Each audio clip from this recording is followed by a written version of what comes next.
Halo semuanya, selamat datang di channel saya. Kembali lagi bersama saya Arif di sini. Di video kali ini kita akan mengkomparasi 3 gamepad harga 200 ribuan ya.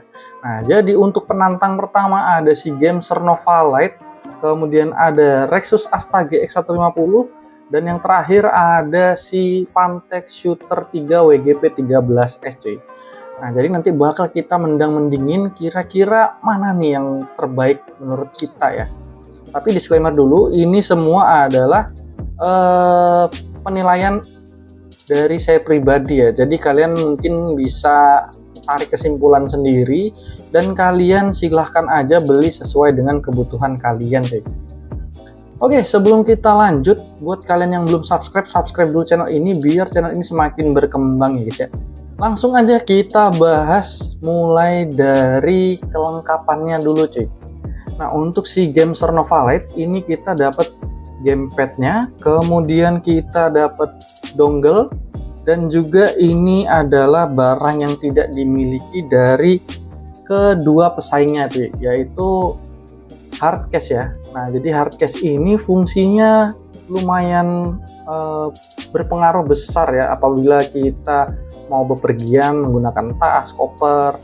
Jadi gamepadnya ini kita tidak perlu khawatir analognya bakal keputar-putar atau tombolnya ini kepencet-pencet sih. Terus untuk si game Cernova Lite sendiri dia tidak memiliki kabel USB ya, jadi kita nggak dikasih kabel USB dan juga tidak dapat buku manual. Kita cuma dapat barcode aja yang nanti kita scan buat download buku manualnya, begitu cuy. Oke, kemudian yang kedua ada si Rexus GX150. Kelengkapannya sendiri ini kita dapat gamepad, kemudian dapat wireless dongle yang saya sebenarnya suka ya, karena memang untuk modelnya sendiri dia sangat kecil, mini, dan juga sangat minimalis cuy. Jadi buat kalian yang nggak suka barang-barang besar nih cocok. Kemudian kita juga dapat buku manual yang ini menjadi PR buat si Rexus ya. Karena kenapa? Soalnya untuk isi dari buku manualnya itu sendiri banyak kesalahan dalam penulisan. Jadi PR untuk si Rexus harusnya dia memperhatikan masalah penting seperti buku manual cuy.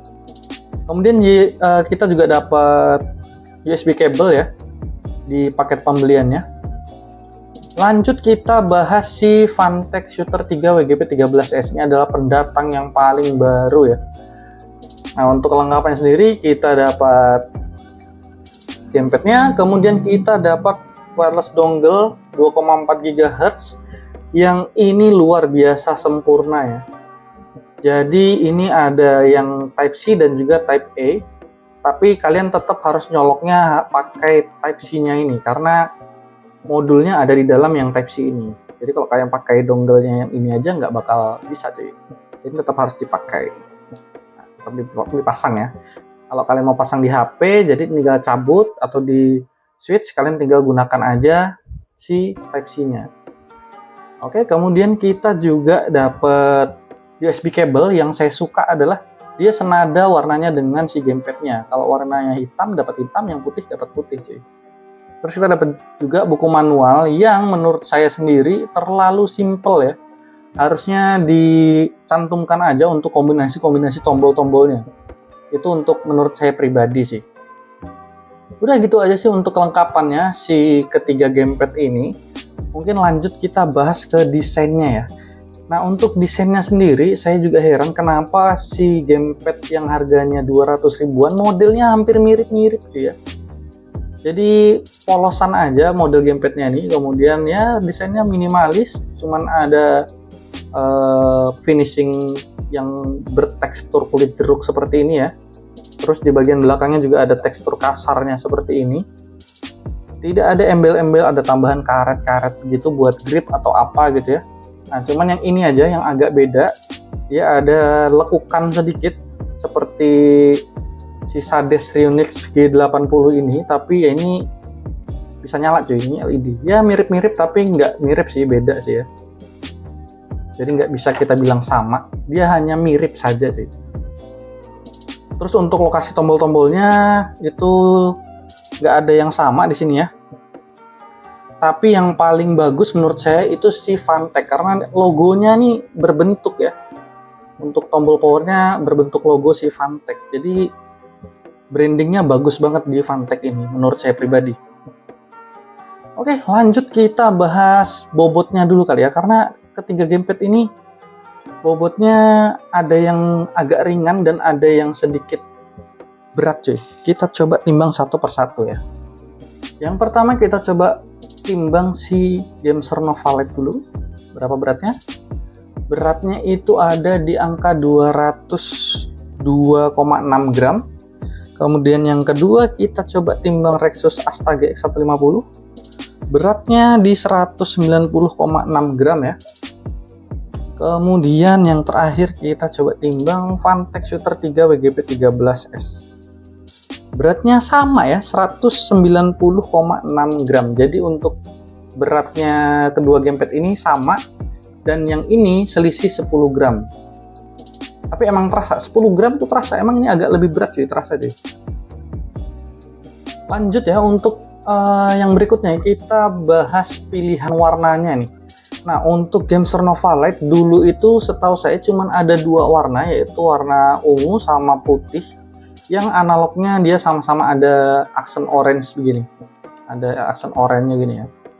Nah, tapi sekarang itu kalau kalian lihat nih, jadi ada tambahan warna yang makin cantik dan imut-imut ya. Ada warna biru, ada warna pink. Jadi pilihan warnanya ini banyak cuy untuk yang Gamer Nova Lite sekarang. Jadi kalian buat yang pengen nyamain warna setup PC kalian, atau karena kalian suka sama warnanya, pilihan warna menang si Gamer Nova Lite karena banyak sekarang. Nah, untuk di kedua gamepad lawannya si WGP13S dan GX150 ini, itu hanya tersedia dua varian warna, yaitu hitam dan juga putih cuy. Kalian lihat ya. Oke, lanjut yang berikutnya kita bahas fitur cuy. Nah, tapi sebelum itu kita coba samakan dulu fitur-fiturnya yang dimiliki dari ketiga gamepad ini. Jadi ketiga gamepad ini yang pertama itu sama-sama menggunakan koneksi wired dan juga wireless. Nah, untuk wirednya sendiri itu berarti support semua untuk wired ya. Kemudian untuk wirelessnya sama-sama menggunakan dongle, wireless 2,4 GHz yang nanti kita coba bandingkan latensinya ya. Kemudian yang berikutnya sama-sama memiliki fungsi turbo ya. Untuk di ketiga gamepad ini sama-sama memiliki fungsi turbo. Dan yang terakhir, fitur yang ada di ketiga gamepad ini adalah sama-sama Hall effect di bagian analognya ya. Jadi sudah Hall effect semua, udah anti drift, mereka klaim anti drift. Walaupun sebenarnya drifting itu pasti selalu ada, cuman dia bisa dikurangi. Nah, cara mengurangi gimana sih pabrikan? Pabrikan itu jadi akhirnya memberikan teknologi Hall effect ya untuk mengurangi drifting seperti itu. Itu yang menurut yang saya pelajari dari beberapa sumber ya yang ada di Google, kemudian pengalaman orang yang saya simpulkan ya. Oke, kemudian untuk pembeda nih. Nah, pembeda yang agak panjang cuy. Untuk pembeda untuk Gamer Nova Lite ini dia tidak memiliki Hall effect di bagian trigger, jadi masih bisa dibilang teknologinya tidak sebaik kedua gamepad lawannya, karena yang Asta dan juga WGP13S ini sudah Hall effect di trigger dan juga analog. Untuk yang Gamer Nova Lite itu belum cuy. Kemudian di Gamer Nova Lite ini dia memiliki fitur yang tidak dimiliki di kedua gamepad ini, yaitu Bluetooth cuy. Jadi ini bisa menggunakan koneksi Bluetooth ya. Jadi Bluetooth itu support di tab atau di HP. Jadi kalian nggak perlu tenteng-tenteng wireless dongle-nya, kalian tinggal konekin pakai Bluetooth aja pun jadi. Oke, gitu aja sih ya kayaknya. Kemudian yang terakhir itu ada si Fantech WGP13S yang memiliki fitur makro. Jadi ini adalah fitur yang tidak dimiliki di kedua gamepad ini. Si Asta kapan nih ada fitur-fitur tambahan yang tidak dimiliki kedua gamepad ini kayaknya nggak ada ya. Si Asta ini dia tidak memiliki fitur makro dan juga si Gameser Nova Lite tidak memiliki fitur makro. Berbeda dengan si Phanteks WGP 13S ini. Dia ada fitur makro, cuy. Oke, kemudian yang paling bontot nih ya, fiturnya adalah di kedua gamepad Gameser Nova Lite dan juga Phanteks ini dia bisa mengubah circularity-nya. Yang modelnya radial bisa kita rubah menjadi pinwheel ya. Jadi tinggal menyesuaikan aja karakter game yang kalian mainkan, kemudian preferensi kalian lah pokoknya. Untuk si Asta ini masih belum ada fitur-fitur yang sudah saya sebutin tadi ya. Jadi sedikit ketinggalan, tapi yang buat si Asta ini menarik menurut saya pribadi itu adalah dia duluan keluar dengan trigger yang sudah Hall effect ya di gamepad harga 200 ribuan. Nah itu untuk pandangan saya pribadi cuy. Oke, begitu aja ya untuk fitur-fiturnya, kayaknya sudah semua saya jelasin dan saya sebutin. Sekarang kita coba tes latensinya cuy. Oke, di pengetesan gamepad yang pertama latensinya kita cobain si Gameser Nova Lite dulu ya. Oke, kalian bisa lihat untuk polling rate-nya dia maksimal di 125 Hz, kemudian untuk average-nya di 124 Hz ya. Kemudian untuk synthetic test-nya latensinya ada di 4 millisecond dan average latensinya di 8 millisecond. Jadi agak lebih besar untuk si Gameser Nova Lite. Tapi saya pribadi mainkan game-game bola ataupun game balap ya tidak kerasa sih ya latensinya ya.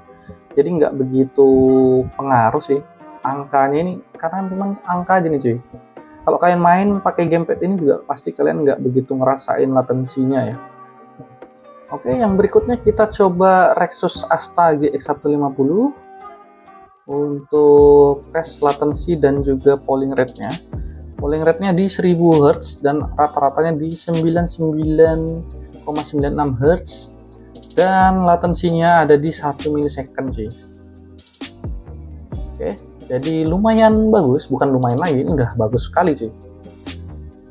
Lanjut kita ke Phanteks ya. Nah ini untuk Phanteks kita lihat. Oke, untuk polling rate-nya maksimal di 1000 Hz sama seperti Asta ya. Untuk average-nya ini lebih tinggi sedikit, 0, berapa tadi? 3% berarti, 0,3. Karena tadi yang Asta itu 99,96. Untuk latensinya sama di 1 millisecond. Oke, itu aja untuk pengetesan latensi dan juga polling rate. Sekarang kita lanjut untuk ngebahas circularity-nya cuy. Oke, sekarang kita cobain ngetes circularity di gamepad tester ya. Kita cobain si Gameser Nova Lite dulu. Itu yang ini. Ya, yang ini ya. Nah, untuk si Gameser Nova Lite, untuk circularity-nya kita tes dapatnya berapa.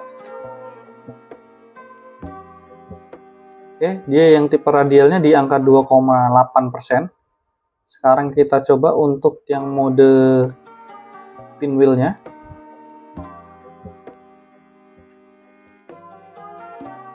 Oke, untuk di mode pinwheel-nya itu ada di angka 17%-an ya. 17,5 cuy. Lanjut kita ke ini apa ini? Yang kedua, oke, kita coba Phanteks dulu. Nah, untuk yang Phanteks kita tes circularity-nya, dia dapatnya berapa? Yang tipe radialnya ada di 0,1% ya. Ini emang sudah di treatment sama si Phanteks di 0,1. Kemudian untuk ngerubah modenya tinggal tekan turbo dan juga L3 sampai getar. Nah ini ada agak lebih besar ya di angka 21,5, sedangkan yang tadi 17,5 ya. Dan ini naik jadi 21,7. Oke, lanjut kita ke Asta cuy. Nah, untuk Asta kita cek berapa circularity-nya.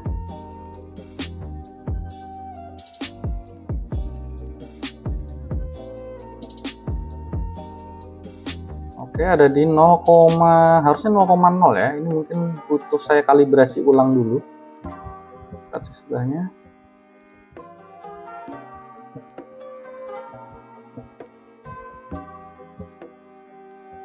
Oke, ini adalah penyakitnya si Rexus Asta GX150. Kalau sudah kita kalibrasi, dia harusnya dapatnya 0,0 ya. Tapi setelah kita gunakan beberapa kali main, itu average errornya mulai naik-naik lagi dia cuy.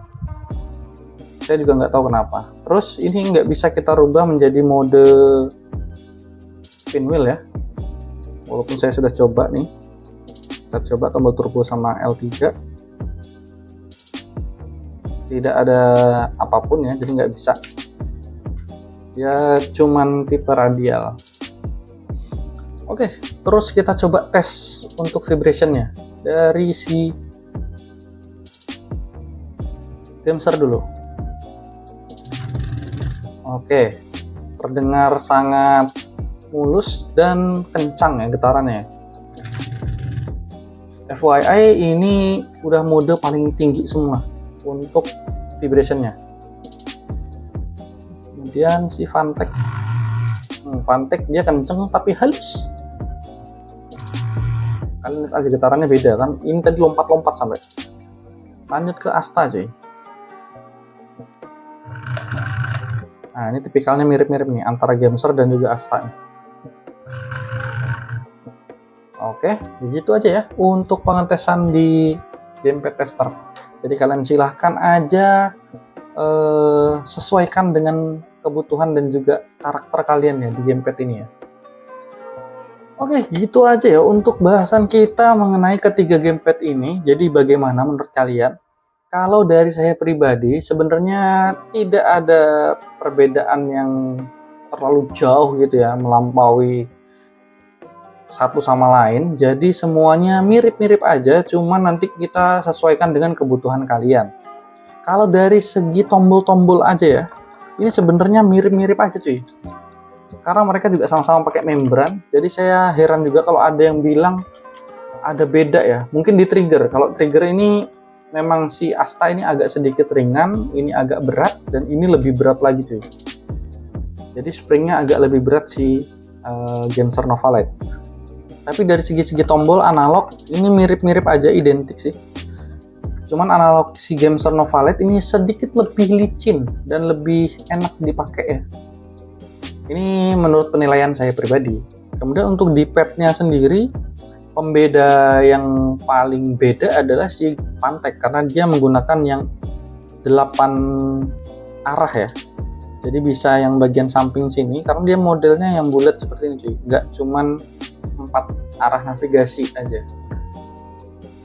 Nah, jadi gitu aja ya untuk ulasan di ketiga gamepad ini. Saya sudah bingung mau bahas apa lagi karena udah mentok cuy. Dan kalau kalian tanya saya pilih mana, udah saya ambil yang ini aja. Nah, ini saya objektif dan subjektif ya menilainya ya. Kenapa saya ngambil ini, alasannya langsung aja saya kasih tahu kalian. Yang pertama adalah dia punya fungsi makro, kemudian Hall effect di kedua tombol seperti analog dan juga trigger. Terus saya yang paling suka itu adalah si dongle-nya ya, yang bisa kita lepas pasang. Jadi bisa fleksibel, jadi tanpa harus ada mode Bluetooth pun kita sudah bisa pakai dongle yang Type-C-nya untuk colok ke HP ataupun tab ataupun ke switch ya. Jadi ini sudah mewakilin semua ini kecuali hardcase-nya. Ya siapa tahu aja Fantech mau nambah harga 20 atau 30 ribu ya kan buat bikin case untuk di versi yang berikutnya mungkin ya. Wah, ini udah jelas sudah menang telak cuy, udah tiada tanding, udah sesuai dengan judul yang pernah saya buat untuk video gamepad ini. Oke, jadi itu aja penilaian saya pribadi. Kalian silahkan menilai sendiri gamepad mana yang akan kalian pilih nantinya, atau kalian sudah terlanjur beli, ya nggak masalah sih. Kalau bisa punya tiga-tiganya juga lebih bagus, karena nanti kalian bisa merasakan sendiri perbedaannya seperti apa. Dah, jadi itu aja ya untuk komparasi dari 3 gamepad ini. Silahkan kalian pilih sendiri mana yang mau kalian beli. Saya hanya bisa memberikan informasi yang saya tahu dan sepengalaman teman-teman yang sudah pada coret-coret di kolom komentar di setiap postingan yang saya buat ya. Oke, buat kalian jangan lupa klik like dulu dan juga jangan lupa subscribe cuy, biar saya semakin semangat untuk membuat video-video berikutnya. Oke, see you on next video, bye-bye.